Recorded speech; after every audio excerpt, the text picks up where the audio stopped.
coba-coba untuk nggak connect atau nggak nyambung tuh. Nah, kemudian menggunakan kecerdasan emosional. Nah, kecerdasan emosional itu apa sih, Bu? Kemampuan untuk mencari tahu alasan yang mendorong seseorang untuk melakukan sesuatu hal. Apa arti? Bahasa lebih mudahnya apa? Lebih apa? Apa? Kalau dibaca dari sini, kecerdasan emosional adalah kemampuan untuk mencari tahu alasan yang mendorong seseorang untuk melakukan sesuatu hal. Apa bahasanya dalam kalimat sehari-hari kita? Buka mic-nya.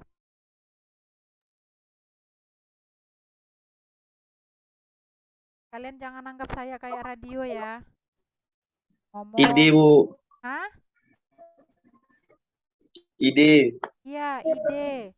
Kemudian selain ide, bagus ya Rinaldi, berarti kamu nyimak saya.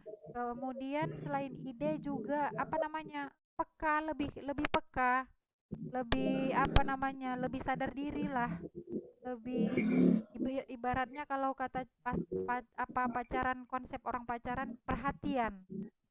Lebih perhatian lah dia, lebih peka. Jangan taunya apa namanya, ketemu udah gitu aja, tapi harus ada basa-basi, tahu aktivitas, tahu kegiatan gitu, membangun komunikasi. Jadi apa namanya, lebih peka, lebih lebih mencari informasi, lebih mempunyai ide. Nah, itu maksud kecerdasan emosional. Jangan lemot, diam aja nggak ada ngomong, nggak pengen tahu apa itu maksudnya, apa artinya. Itu yang nggak tahu, kita diam itu nggak tahu apa artinya. Jadi kalian juga di dalam kelas harus seperti itu, ngobrol aja, ngomong aja, tapi tetap dalam menggunakan apa namanya, etika. Jadi kalau kan juga lebih seperti itu. Kalian percayalah, kalian tanamkan hal itu, kemudian kalian terapkan di kelas, saya yakin kalian akan dikenal dengan nilai yang baik. Karena dosen itu sukanya begitu. Walaupun salah dia kan nggak akan bilang salah. Dia akan tetap oke, kita lanjut. Dia akan tetap kasihkan saran atau masukan yang lain. Tuh, itu ya kecerdasan emosional. Jadi memang dia harus lebih peka lah dalam sebuah penalaran induktif. Oke.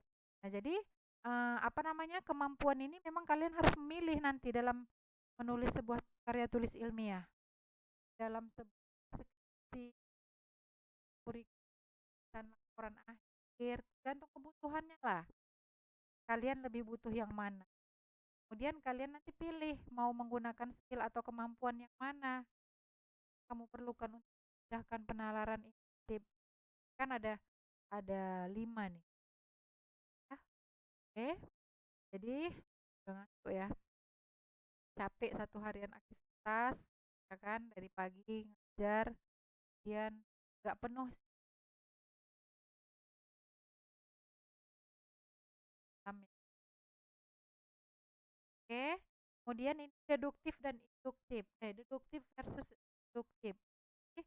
Cara singkat, perbedaan dari keduanya kalian harus tahu nih. Cara singkat bisa dibilang kalau deduktif itu berangkat dari premis umum ke kesimpulan yang spesifik. Kita kemarin udah bahas bahwa premis itu adalah kesimpulan. Premis itu di dalam pernyataan, premis itu adalah pernyataan pernyataan yang secara umum, pernyataan yang secara umum kemudian ditarik ke dalam kesimpulan yang lebih spesifik. Pernyataan secara umum, pernyataan luas tentang masalah yang luas, kejadian, tapi kesimpulannya benar terjadi. Kemudian kesimpulan yang, sedangkan itu mulai dari pernyataannya bulan atau generalisasi. Nah, selain itu, kesimpulan dari deduktif harus valid atau benar. Itu ya cerita, kesimpulan itu harus valid atau benar. Sedangkan kesimpulan dari induktif memiliki kemungkinan benar karena sains bisa berubah dan terus berkembang. Induktif ini nggak menetap, bisa berubah-ubah. Seperti misalnya peraturan, kita harus siap ya, kita harus siap dengan berbagai perubahan, dengan berbagai perkembangan. zaman misalnya, perkembangan tech misalnya.